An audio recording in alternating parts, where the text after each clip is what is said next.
এই একটাই অপরাধ জেনা ব্যভিচার, একটাই অপরাধ অশ্লীলতা, যেটার শাস্তি আল্লাহ দুনিয়াতেই দিয়ে দেয়।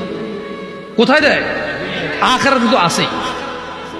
সারা রাত উলঙ্গ ছবি দেখেছো, দেখে নিজের জামা কাপড় নষ্ট করেছো, অপবিত্র করেছো নিজেকে, অসুবিধা নাই। গুনাহ যা হওয়ার হয়ে গেছে, গুনাহ নিয়ে পড়ে থাকলে চলবে না। গুনাহ যা হওয়ার হয়ে গেছে, গুনাহ নিয়ে পড়ে থাকলে চলবে না।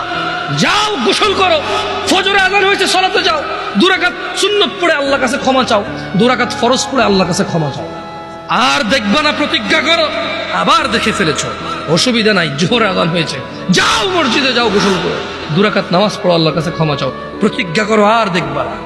আবার দেখে ফেলেছো, অসুবিধা নাই, পরের ওয়াক্ত আযান হয়েছে, যাও মসজিদে যাও। কারণ মনে রাখবা, সকল অপরাধ গুনাহ, নামাজ যদি ছুটে যায় কুফরিয়া শিরকি হয়ে যাবে, ছাড়া যাবে না নামাজ। আমি কি বুঝাইতে পেরেছি? তোমরা কি, আমি যে জন্য আসছি, আমি কি তোমাদেরকে কোনো মেসেজ দিতে পারছি? পারছি তো? তাহলে এবার আমি বিদায় নিই। জাযাকুমুল্লাহ খায়র ওয়া আহসানাল জাযা। ওয়াসসালামু আলাইকুম ওয়া রাহমাতুল্লাহি ওয়া বারাকাতুহু।